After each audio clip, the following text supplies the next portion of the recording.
Hi, welcome to Lean Blog Interviews. I'm your host, Mark Graban. Our guest today is Scott Gauvin. He is the CEO of Macresco, a firm that helps organizations unlock their full potential through strategic operations and organizational alignment. So Scott has more than 20 years of experience leading performance transformations in a wide range of industries: pharma, biotech, consumer goods, medical devices, agriculture, industrial manufacturing, and more.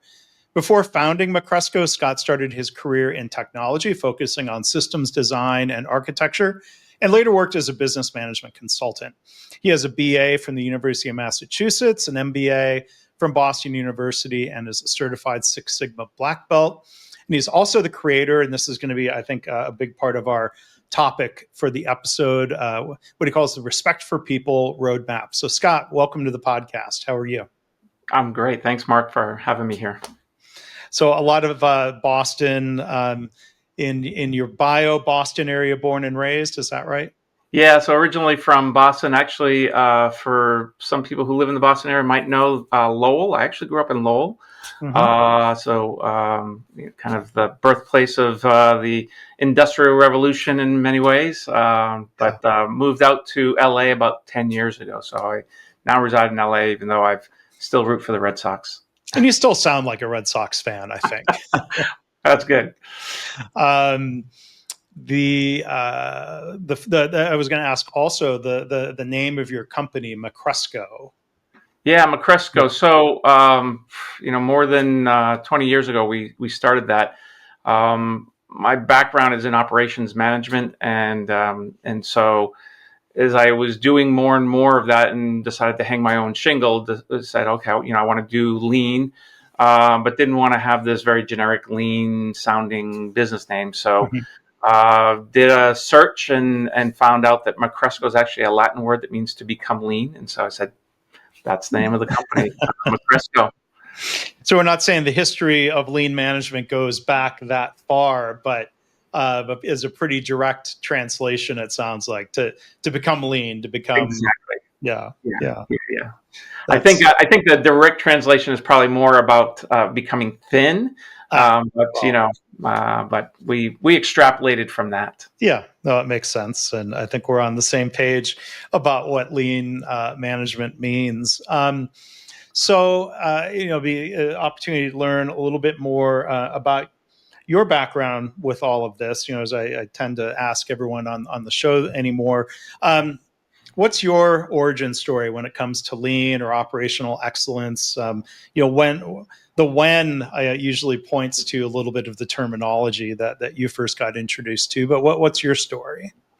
Yeah, I worked for a guy who was not a great boss, and we would do a lot of work for clients, and he would say, we do great work, we build great processes, but it's these really dumb people that kind of keep screwing it up. Eesh. And I was young at the time, and I was in my early 20s, so I didn't know any better, and so but it just never quite resonated with me. Sure.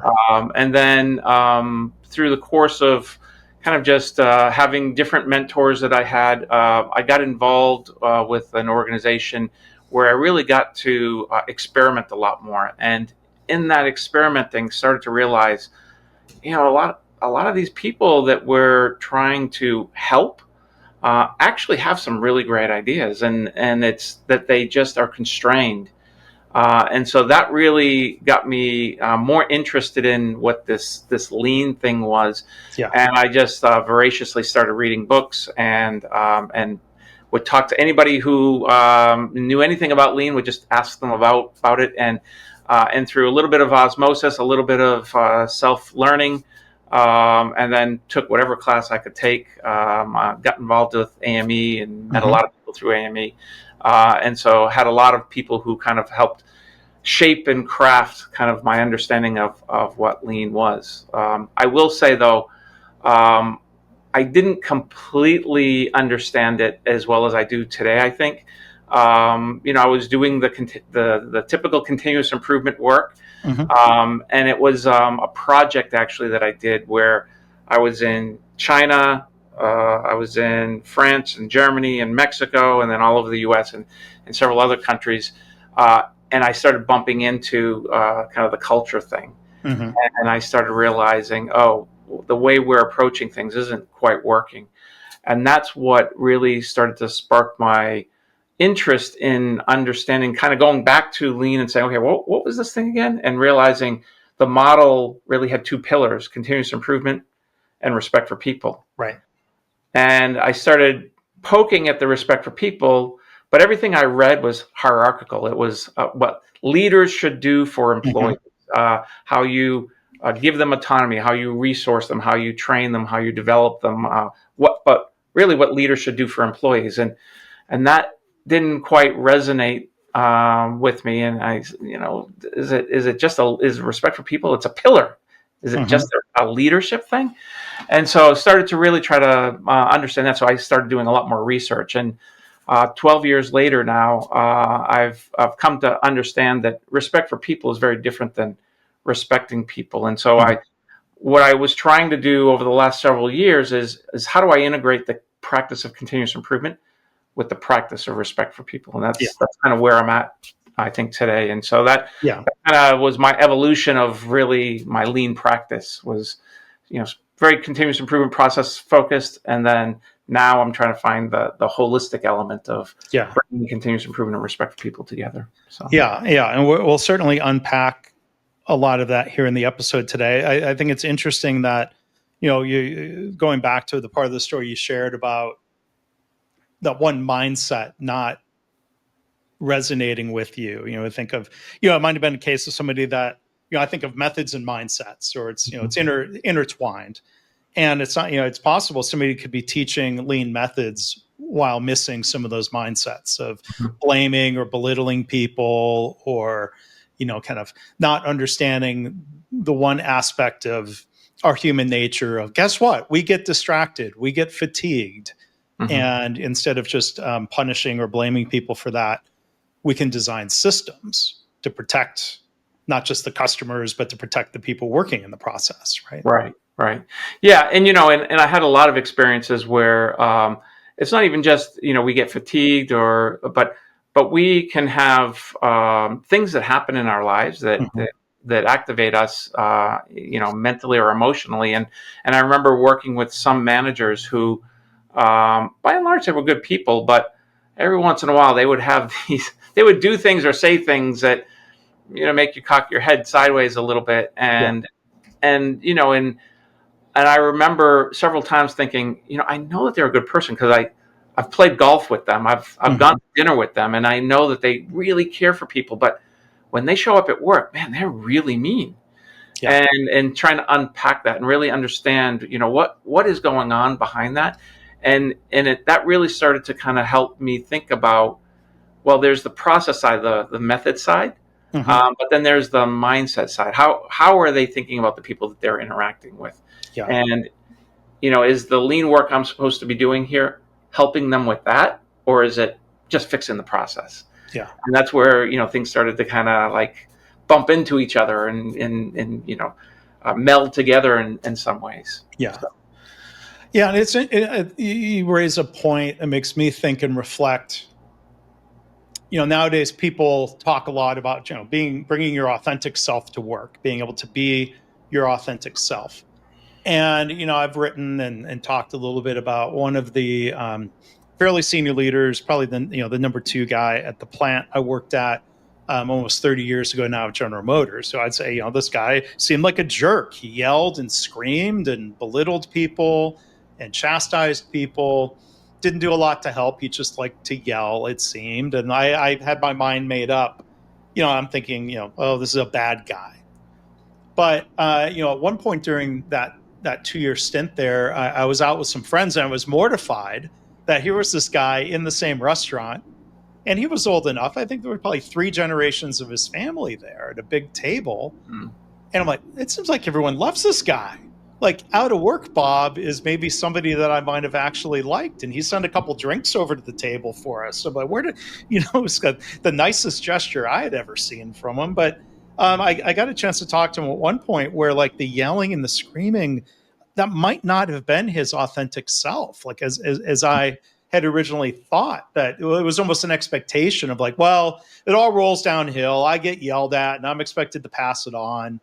I Mm. mean, we didn't get to dive too deeply into all of that, but that was a bit of a wake up call of like maybe he wasn't his authentic self Yeah, and in that at work. experience that you had of him, you had one experience, that experience of him at work, but then now all of a sudden you have an experience with him outside of work, and you're seeing a different person. So now you're seeing more of the full person.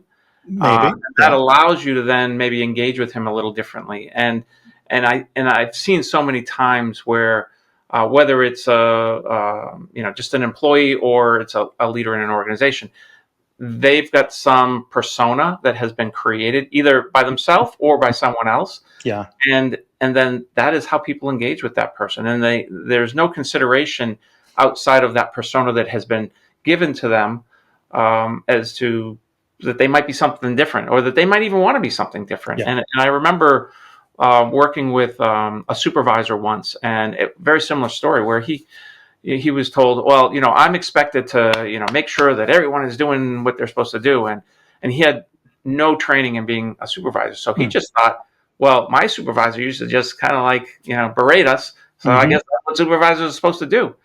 And it wasn't until we had some time to spend with him and say, there's another way you can do this. And he's like, Hmm. oh, this way is much better. And he Yeah. actually appreciated learning that there was a better way to do it. Yeah. But all he knew was how he was treated, and so he just carried that forward. And I think that happens so often in so many organizations, unfortunately. Yeah. And, the other part of your story that reminded me of my younger self was that I kind of rejected what was being modeled in terms Mhm. of behavior. And I had other people in the organization coaching me about how leaders, because GM at that point had hired people in from other companies, like out of, the Toyota supply chain. And, I had people I could talk to, and they're like, yeah, that's not optimal the way he's acting. Don't take that in as something that you should be emulating because it's ineffective. And boy, our results at the time certainly showed that. But I want to ask you about. We're going to talk a lot about words here, and like respect as a noun, respecting as a verb. I mean, how do you compare? Like, first off, the word respect, and I guess the opposite is disrespect, or like, Hmm. how do you define those words? Yeah, well, respect is often thought of as the way that you engage with someone is polite and kind and generous, maybe, whereas disrespect is just the opposite of those: not being kind, not being considerate, not being careful with how you're engaging with someone. And so when you think about when someone is respectful, you have almost an expectation that they're going to be kind and generous and with you. The problem, I think, with the word respect is we use it for a lot of different things. Yeah. Like I respect that, I respect you, and we mean it to mean I appreciate you, or Mhm. that I say I respect what you've done there. Means that I have an appreciation of the work that you've done, and so we often use the word respect to mean a Mhm. lot of different things, and so there's Yeah. some conflating that I think sometimes happen with that word, and so depending on the person, just about everybody's going to have a slightly different version of what Mhm. they think respect is, and not only that, but then when we think about respect in our environments, we all think that we show up more respectfully than most people experience us. And so, Mm. what I think is respectful, maybe you don't think is respectful. So, as an example, in a meeting, if I pull up my phone and you're giving a presentation, I start looking at my phone, you might feel that that's disrespectful. Mhm. Whereas there might be others in the organization who are like, well, no, that's what needs to happen. He needs to make Right. sure that he's staying in touch. And so we don't always have a shared understanding of what respect is, and so Yeah. it can mean something different for everybody. So is it incumbent on a leader then to sort of try to understand within their team, different people's definitions of respect, whether that's based on generational, cultural aspects, or other factors. And I mean, it sounds like it would be a mistake to assume everyone would look at the same behaviors with the same, I guess, judgment around the level of respect that's involved. What can leaders or even individuals within a team? Is it a matter of just trying to like take feedback or talk to people and have conversations about how do we categorize respectful behaviors? Yeah, well, I think there needs to be a shared understanding, especially in a work environment or in a team environment, a shared understanding of what do we mean by respect, and part of that is having those conversations. Part of that is sharing different stories. One of the exercises I like to do with teams is, can you share some experiences of when you felt disrespected? Ah, right. And so, we as a team, as we're developing as a team, we share those stories, and someone says, "Really, that you feel that's disrespectful?" And then all of a sudden, there's an insight, or there's an understanding of, oh, Yeah. they think about it different than I think about it. And so then we start to come and coalesce around a more common shared understanding of what respect is. And then we actually talk about, okay, well, is showing up late disrespectful? Some people say no. Some people say, no, you can show up late to my meetings. I don't mind. Yeah. And so okay, so as a group, how are we going to respect each other? Okay, we agree that we're not going to show up late, or that if you're showing up more than 5 minutes late, then that's disrespectful. Or Yeah. but you've got to come to that kind of shared understanding, and because there is such a range of expectations and understanding around what respect is. Yeah. And I think it would be a mistake for some, let's say if somebody gave feedback and they did the whole, when you come late to the meeting, I feel disrespected. It would be a mistake to say, well, you shouldn't, or like, you shouldn't feel like that's disrespectful. I mean, I think, there's a life lesson of like trying to tell people how they should feel just isn't helpful or effective. Right, because again, what is okay for me might not be okay for you. So a behavior that we exchange, we're going to have different interpretations, different understandings, and because of our life experiences and our orientations and our value systems, we're going to come to kind of a different understanding or expectation around those things. And so, as a group, as a team, as an organization, having that shared kind of understanding, I think, is valuable to do. Yeah. And, it's probably a better response if somebody were to say that I think something such and such words or behavior is disrespectful. I think you raised a good point a couple of minutes ago that may identify a gap between how we think we're coming across versus the actual perception, at least for that individual, and probably better to lean in and to be inquisitive instead of attacking that person for reacting or feeling the way they did. Right. Fair. Yeah. Yeah. And so, like if you come to my meeting late and I don't like that, I might classify that as being disrespectful, but that's really, I'm judging your behavior in that moment. And so, okay, so how do I step back from that judgment and just share my experience of that and say, hey, Mark, when you come to my meeting late, uh, it makes me feel like what I have to say isn't important, and so that's my experience of that behavior. Yeah. And I don't think that you mean to do that, but I want to have this conversation so that we can make sure that I'm not having that experience, and you understand, how your behavior, how I'm experiencing your behavior. Yeah. And that's a more fruitful conversation. But if I say, well, you're being disrespectful, well, now I'm putting that on you, and now you have to react to that, and you're feeling judged, so you're going to get defensive, and that conversation is not going to go really in a positive direction. Yeah. And that's where I think that framing, and I think, it comes from counseling and other settings of when you do this, I feel this way, because saying I feel this way is a statement of fact. Right. As opposed to now, like you said, that argumentative, Scott, you're being disrespectful. Well, there's going to be a natural reaction to say, well, no, I'm not. And then how much progress are we really going to make? Right. And then also, you don't have to own how I feel. I'm sharing how I feel, and it's not your fault that I feel that way. It is, there's a whole pile of things that go on with inside me that is why I'm coming to this. But I want to share with you, okay, hey, this behavior or this activity, this activates me in this way. Yeah. And I don't want to be activated. I'm asking for help. That's essentially what Yeah. the outreach is asking for help. Hey, can you help me here? Yeah. Yeah. Some other phrases that come to mind, it might be worth hearing your reactions to or dig into a little bit. People often say, like, oh, as a leader, it's better to be respected than to be liked. What are your thoughts on that one? Better to be respected than to be liked. Well, I think that being liked is an ego element. Mm-hmm.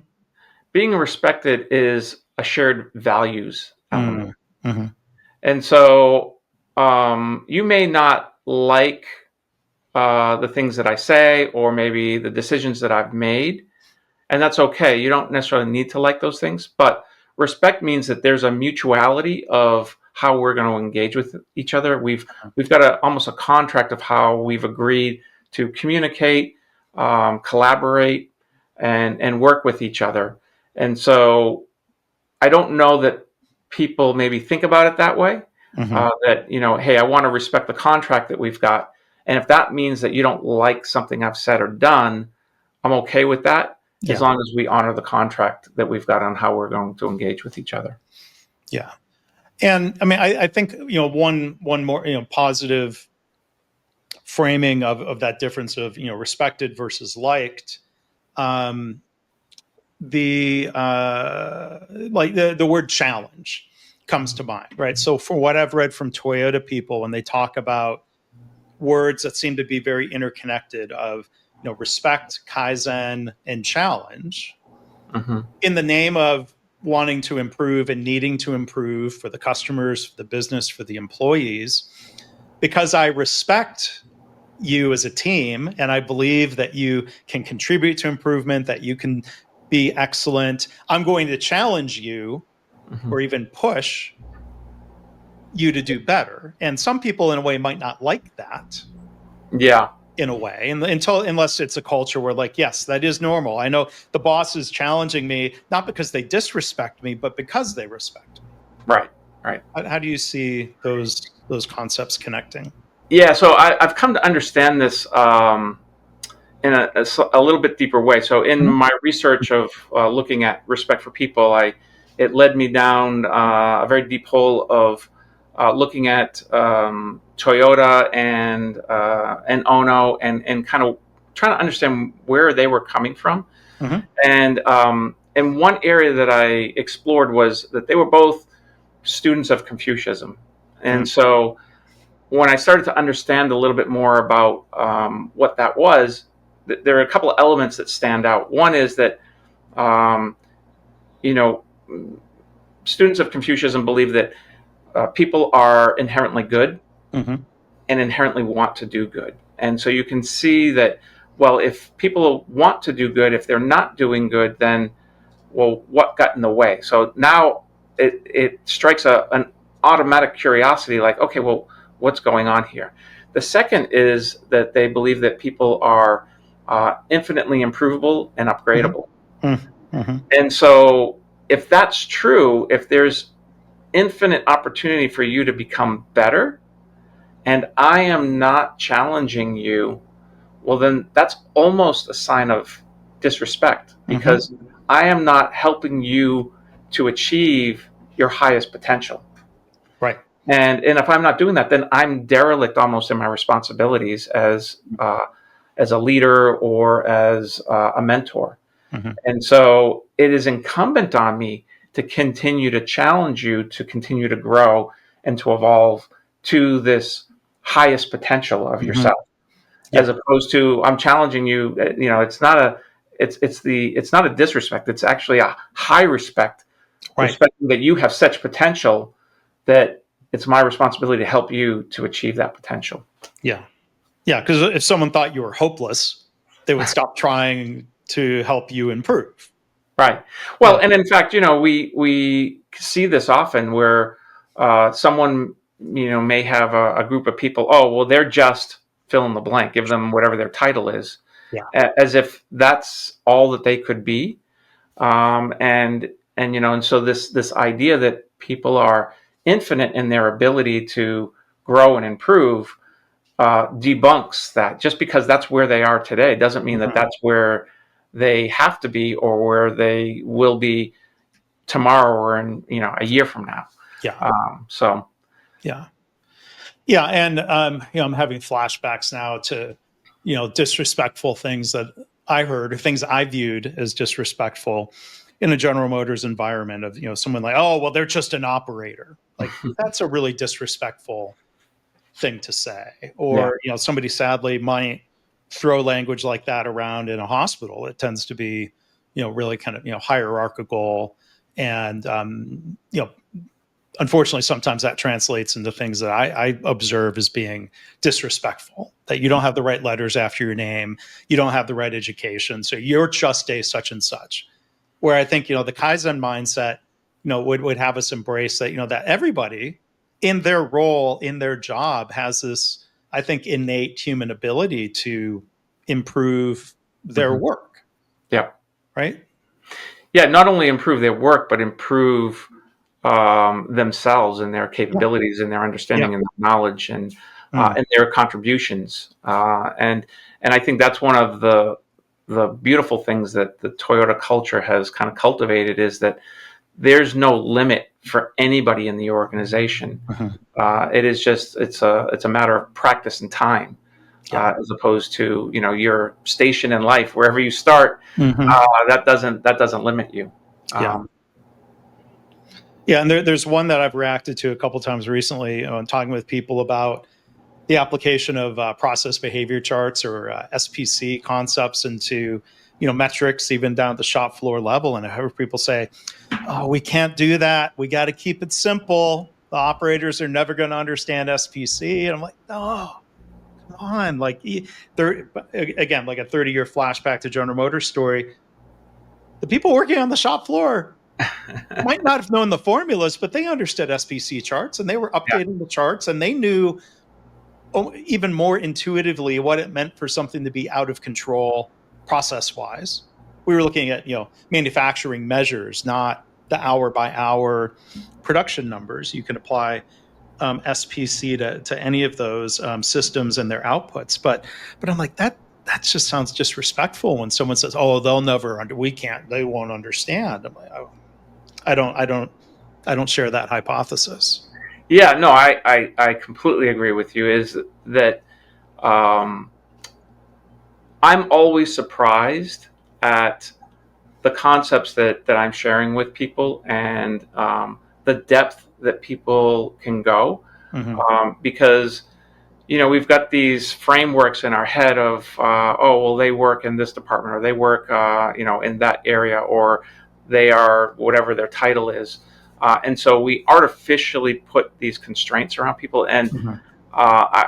I can share with you a story. I remember working for this agriculture company, and there was a tractor driver who would come to our stand-ups. Always had these really great insights. I mean, Mm-hmm. just like wow, where Yeah. did that come from? Mm-hmm. And we had this program. It was part of a kind of a leadership development program. And I said, hey, I think you should put him in the program. And they were like, well, he's just a tractor driver. He drives. He just sprays chemicals at night. Like, well, I was like, I'm telling you, can you just appease me here and can you put him in? It's my mulligan if it doesn't go well. Yeah. Um, and they put him in. Let me tell you, that guy today Yeah. is running the farm operation side of that business. Wow. I That's mean, great. just yeah, and just a really insightful guy. Really, you know, just a thinker about things. Would really think through problems Mm-hmm. and had really creative solutions. And all he needed was just a little bit of formal training. He came from really hard knock life, didn't finish high school, so just got a job driving a tractor. Mm-hmm. But had such potential. Yeah. And when we were able to kind of put him in an environment where he could start to build on that potential, you know, not even 5 years later, he was managing the whole farm side of that organization. Yeah. The guy who was running that part of the organization wanted to retire, and there was no one who could take his place. Mm. And this Yeah. guy came in and was able to do that. So Yeah. just remarkable. That's great. I'd invite anyone. It's just we'll move on from this point, but I'm thinking of like the unfortunately disrespectful things that people might say in the context of doing continuous improvement work or lean work. They're just a so and so, that would be regrettable and cringeworthy. I'll invite people if they want to comment on the blog post to this episode. If they have, if you as a listener have an example of something that was said or done during lean work that was unfortunately disrespectful in your view, add it as a comment. You can do so anonymously without leaving your name, or you can email me, mark@leanblog.org. That might merit kind of a follow-up post. And, I'll go out of my way. If you say, don't use my name or company, I won't.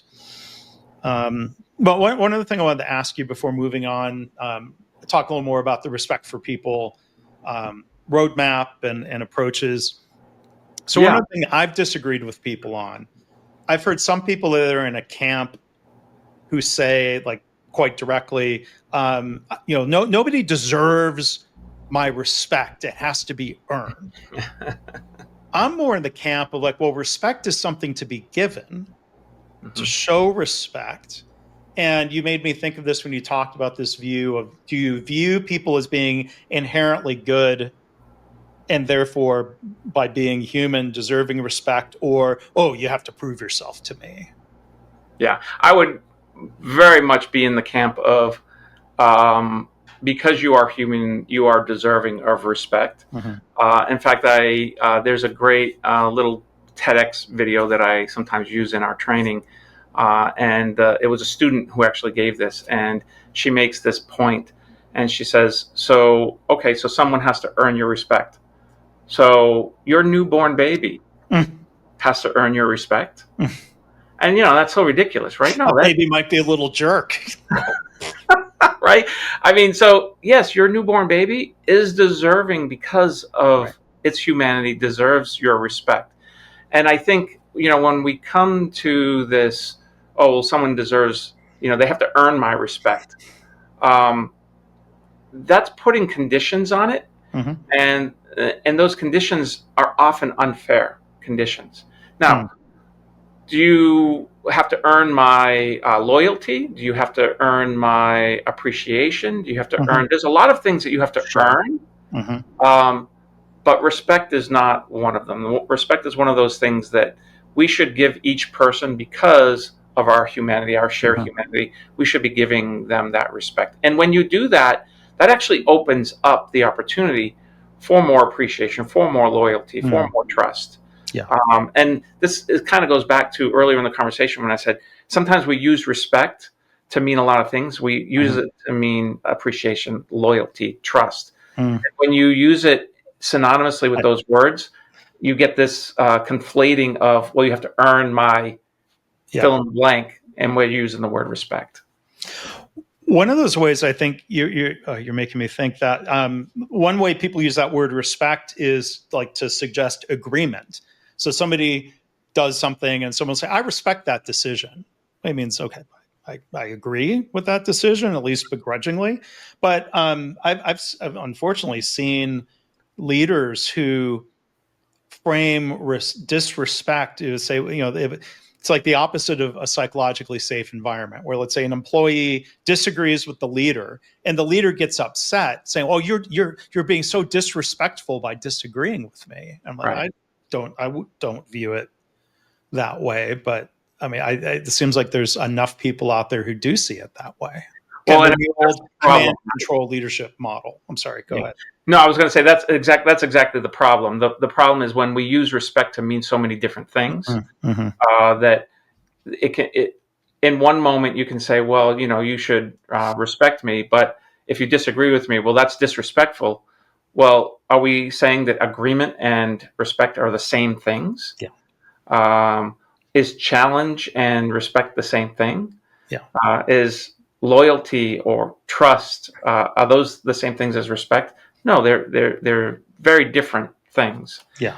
And then so when we conflate those things, then that's when we start to have these problems, because then the leader will say, well, that's, you're being disrespectful. No, I'm Yeah. trying to get more clarity around what you mean here, because I Right. see it different than you see it, and this is the start of that conversation.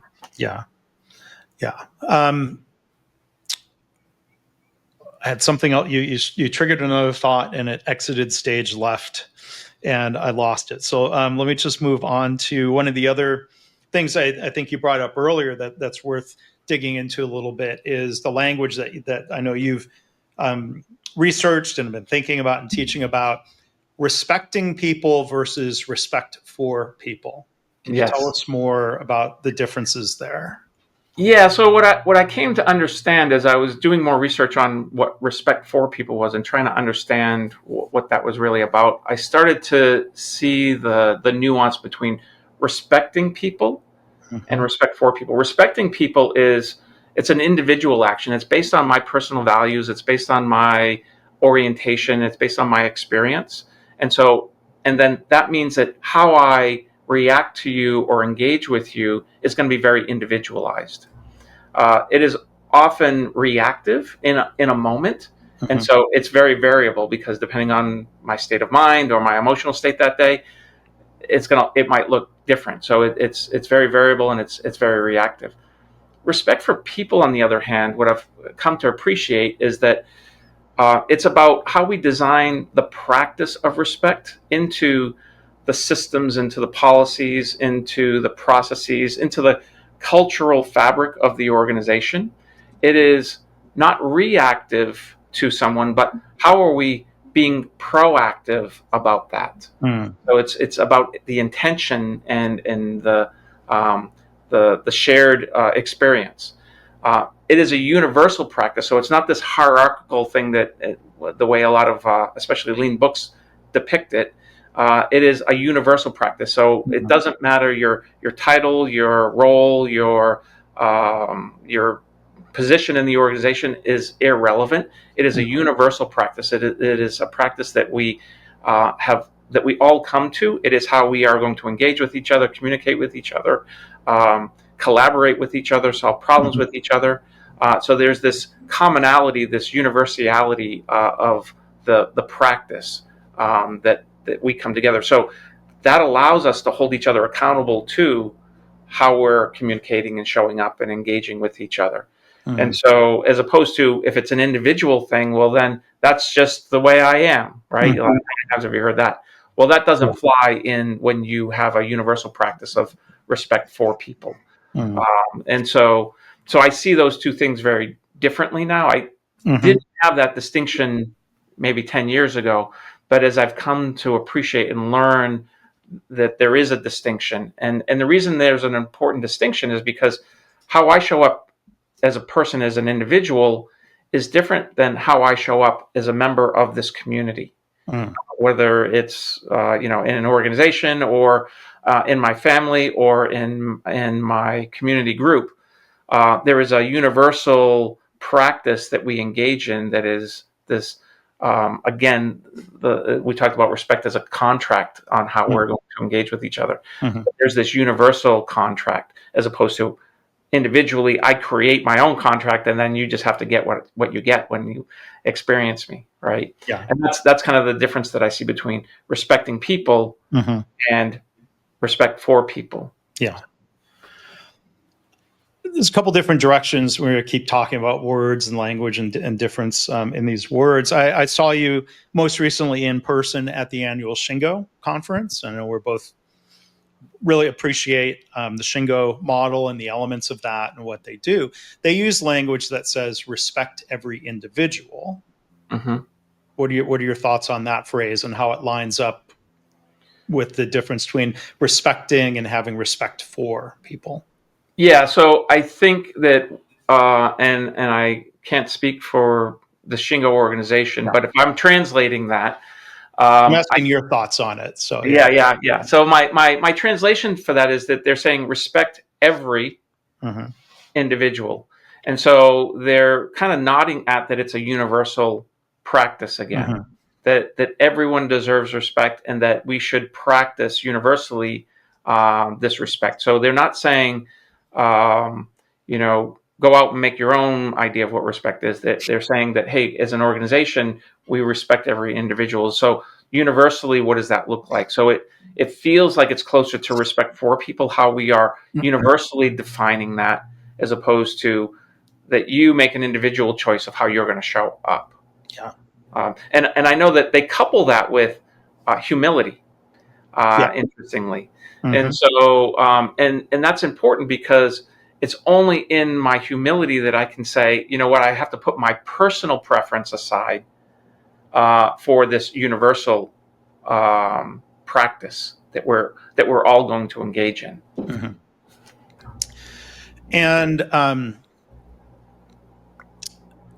it makes me think of just the question around respect makes me think of the late Paul O'Neill, who had been CEO at Alcoa for about 13 or 14 years. And I'm just going to pull up some of the wording here because he always talked about organizational excellence. And he said, for an organization to have the potential to be excellent, you want everyone to be able to answer yes to these three questions every day. And I'm just going to read the first.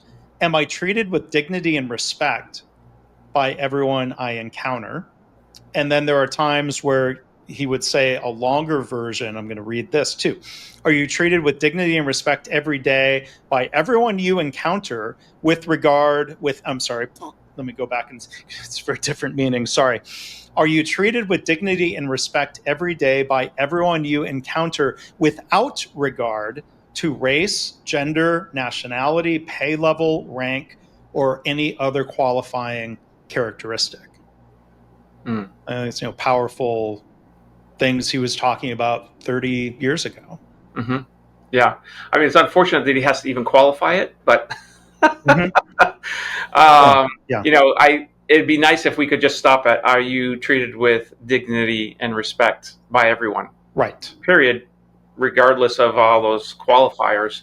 And I think that again goes to this idea of the practice of respect for people is that more universal practice as opposed to that individual. So when you walk into that organization, is it a Yeah. universal experience that you're going to have, Mm-hmm. or are you going to get it from some and not from others? Yeah. Is it a choice that some people make and some don't? Yeah. And I think, the shorter version of his question, it just says, are you, meaning each individual, treated with dignity and respect? Like you said, it means everyone. I had a chance to ask Paul O'Neill Jr. after his dad's passing. We had a follow up conversation. We kind of touched on this, and he had this broad category of any other defining characteristic. He Mm-hmm. didn't list all of them, but he and his son was very clear. Like he meant everybody. Mm-hmm. Like you can't list. I mean, it would be a long list of Yeah. defining Yeah. characteristics, and that kind of evolves over time based on discrimination or mistreatment that society becomes more aware of or more willing to talk about. But yeah, I mean, he meant everyone. But I think he was kind of at the forefront of as a CEO talking that way in the late '80s, even. Mm-hmm. Yeah, yeah, and I mean, it's becoming more of a central topic for leaders these days. But yeah, I mean, certainly, 20, 30, 40 years ago, it would have been, people just weren't thinking that way, weren't talking that way. It wasn't as important, I guess. Part of it is, I think the the work contract has changed as well. Mm-hmm. You know, 30, 40, 50 years ago, the work contract was that, you had loyalty to a company, the company gave you a good pension, gave you, and today that contract is very different. Now it's about an exchange of value. Like, I'm Mm-hmm. going to continue to give you value if you're continuing to invest in me and give me value. Mm-hmm. And that contract is very different today. Mm-hmm. Well, because I mean, I think maybe it's not just value; it's values. as we well. want to have alignment on. Right. Right. Yeah. I want to know that the organization that I'm contributing to aligns with who I am and who I want to be, as much as whatever it is that we deliver to our customers. Yeah. That's become more relevant and important than, 50 years ago, sometimes people didn't even know, I put this together. I don't even know what this ends up going into. I don't even know what the products are that we sell. And today, that's much more of a consideration. What does this company stand for? Yeah. What is this company about? How do they engage? That's more of a consideration for people these days. Yeah. So I think the last question about words and terminology, before we talk about the Respect for People roadmap, there are sometimes there's this discussion of we're translating Toyota concepts from Japanese to English. When I've been at their sites in Japan, things are quite literally translated into the language respect for people, into English, respect for people. There are some who say, like, well, maybe respect for humanity is a better translation. What did you find in researching this topic, or even just your own views about saying respect for people versus respect for humanity? Yeah, so from what I've understood, the more literal translation is respect for humanity. Um, I think it But more literal doesn't necessarily mean it's a better translation, does it? well, it doesn't necessarily mean it's a better translation. Personally, I like that one better. Okay. But I think it's more palatable when we say respect for people. It feels more almost personal. When you say respect for humanity, it feels more broad. And So I think more conceptual more instead of conceptual. as real as the people in front of you, the people you're interacting with, people, as opposed to Exactly. humanity's kind of the big fuzzy concept, right? Right. Exactly. Yeah. So when we say humanity, we are talking about all of the people. But when you say respect for people, that feels more localized, I think, Sure. because I am a person, and so okay, that's me.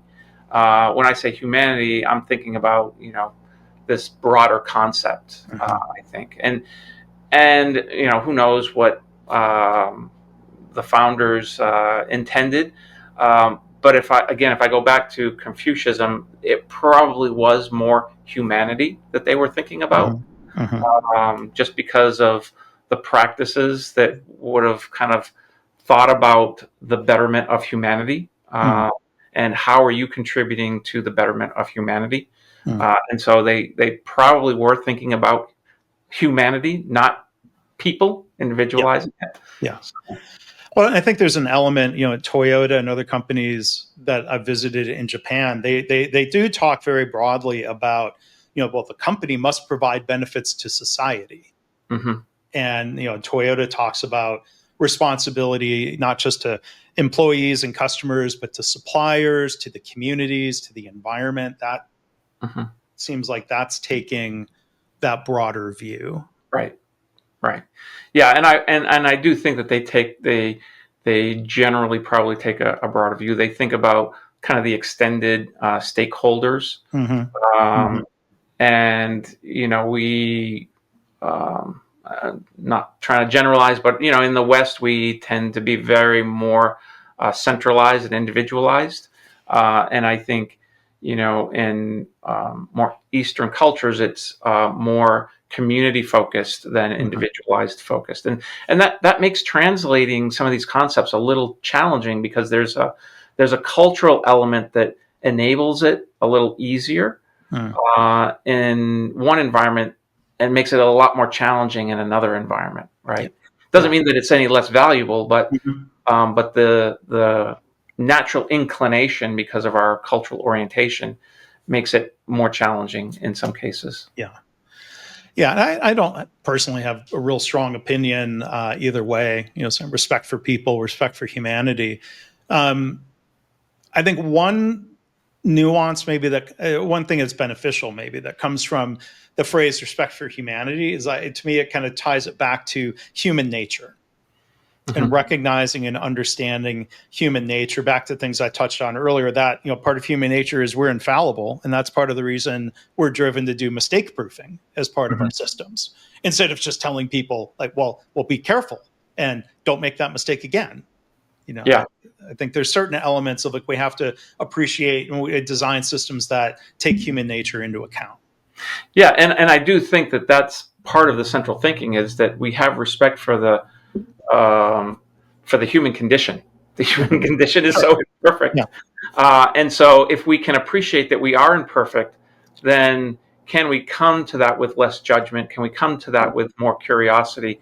Can we come to that to understand what was the reason behind that, or what was the unmet need that caused that to kind of manifest the way it did? Mm-hmm. And we can, and it allows us, it kind of opens a door that if we didn't appreciate that human condition Mm-hmm. and the imperfectness of that human condition, because you at the outset you're expecting that things are going to go wrong, you're expecting that things are going to break, that Mm-hmm. mistakes are going to happen, and that's okay because hey, you're human, and Mm-hmm. we expect that humans are going to make mistakes. Yeah. So what can we do to then Right. create the conditions around the human so that we can maybe prevent that more often? Right. And I love that question you asked. What can we do? Because I've heard some people say like, well, a mistake was made, and it comes down to human error, and well, humans are imperfect. What can you do? And it's kind of a dismissive, and Yeah. they're kind of giving up. Like, what can we do? And like, well, no. Like let's answer the question. What could we do?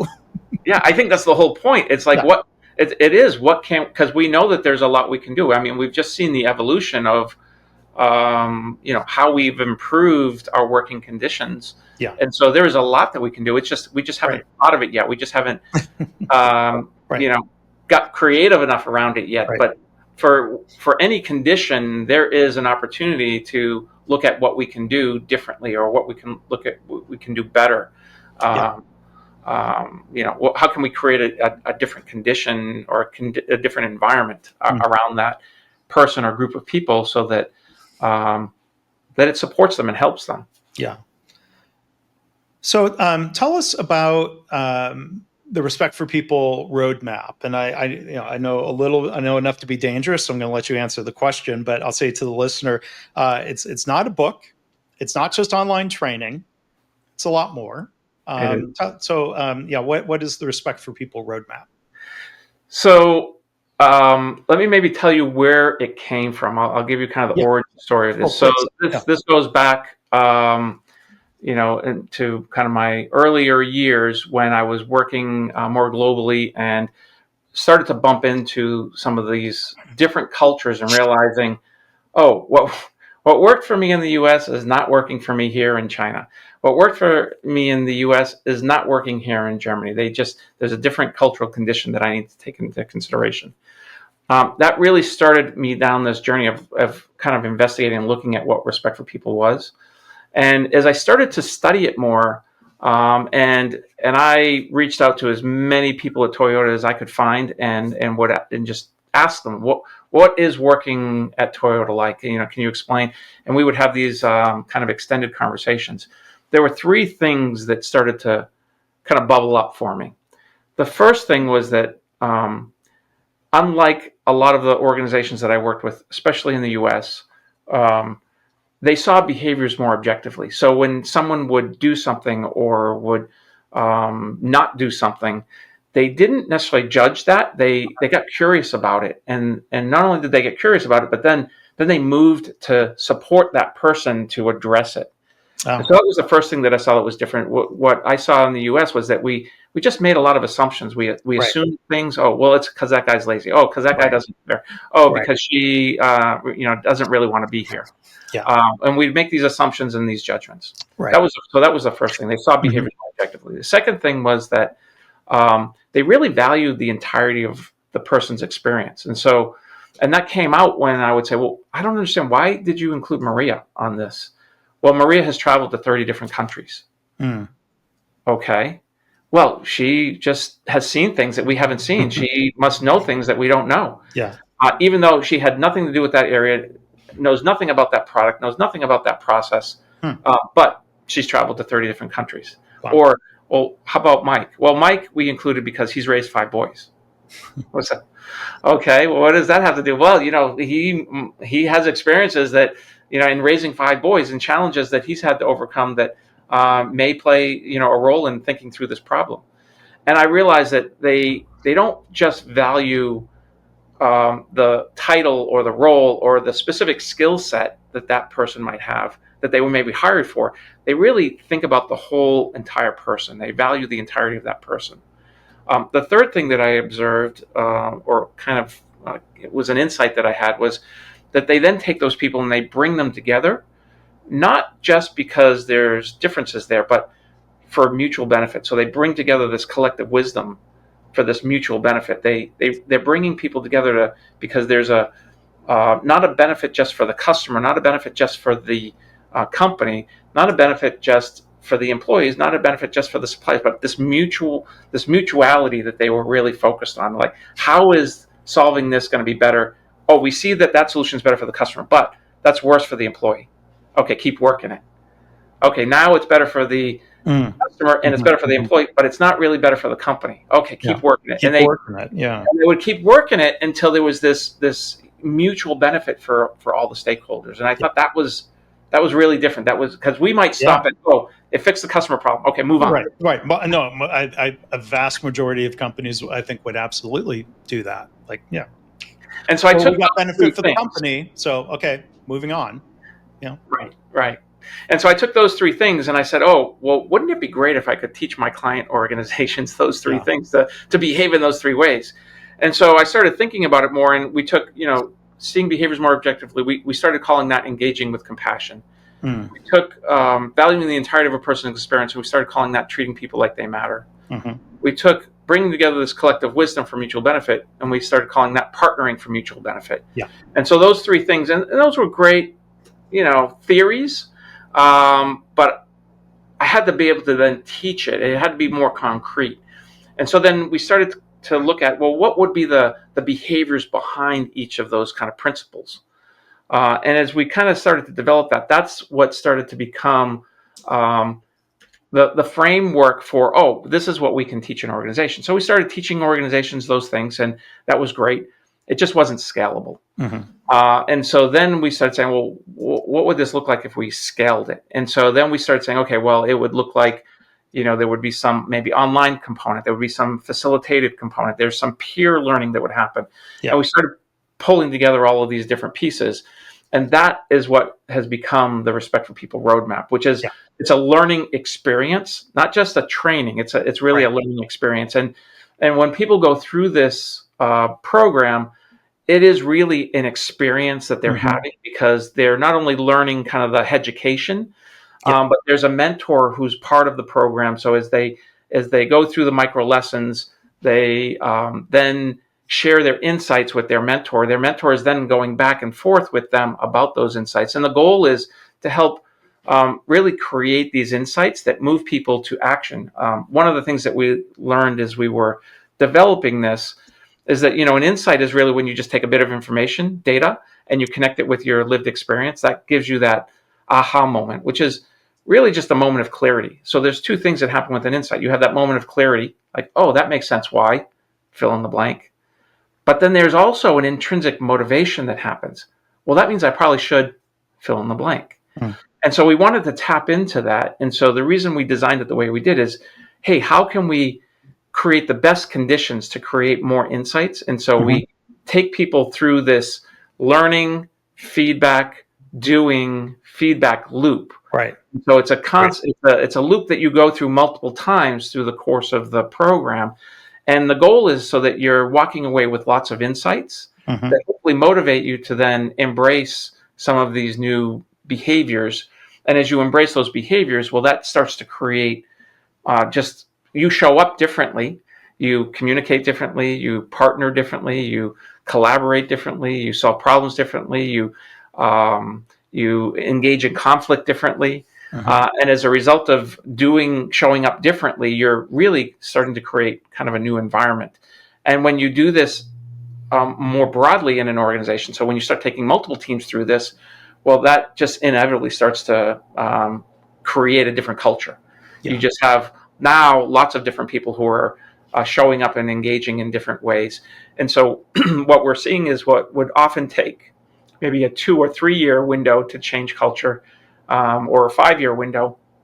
We're seeing it in like 6 to 10 months. Mm. Wow. Um, yeah, it's really it's beyond our expectations. Mhm. But we're really seeing transformation. I mean, we talk about transformation. That word transformation. Right. We're talking about words. Transformation is when um, it's different than change. Change is, oh, we did something different, but we can go back. A Right. transformation is, oh, we're doing something different, and because we have really changed our environment, we cannot go back to the previous way. It is not. It's like a caterpillar to a butterfly. Well, That butterfly is never going to become a caterpillar again. but see, that's where I like the word metamorphosis Mm-hmm. comes into play Exactly. because I mean, yeah, this is the thought I had earlier. I'm going to say I respectfully disagree. Like, and that's possible, right? I'm saying that with a smile, but um, there are organizations that have really gone through transformations with lean that did go back to their old way under new leadership. Yeah. Yeah. So maybe I'm going to suggest maybe like we want metamorphosis where the butterfly truly can't go back to becoming a caterpillar again. Yeah. And I would say in those organizations that when they got new leadership, that they went back, it's because what was holding it together were those few people. Mm-hmm. It was that leader that was holding it together. What we're trying to create is that if the majority of the people have changed and like this new way and want to engage in this new way, the leader could leave, and that culture is going to, continue forward. Yeah. It's not going to matter whether the leader leaves or not. In fact, if anything, what you're hoping for is if a new leader comes in that doesn't align, then he gets put in check or she gets put in check, Yeah. because that's just not how we do things. We engage this way. We talk this way. We share this way. We solve problems this way. We deal with conflict this way. Yeah. And that has become the new norm for that organization. And that's what we're trying to get to. Not, hey, yeah, it's great to change something, and then you get this, short-term benefit that, oh, we've got 30% improvement in productivity or whatever it is.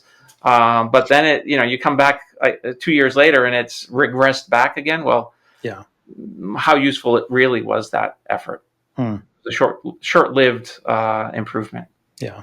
And I think if it's only, if the lean transformation was only exhibited through like the mechanics of lean activities as opposed to mindsets, and like, you can't take the mindset away from people, but a leader can come in and say, okay, no more of the lean mechanics because that leader doesn't share some of the same mindsets as the previous leaders had tried ingraining. And but gosh, yeah, it would be great to have more success stories. And as we wrap up here, I know from a conversation the other day, correct me if I'm not stating this properly, but you're looking for healthcare organizations, or Mm-hmm. at least a healthcare organization that wants to pilot some of this approach. Can you say a little bit Yeah, about we would love to have we haven't done this in healthcare yet, and we've done it in a lot of manufacturing. We've done it in service industries. We've done it in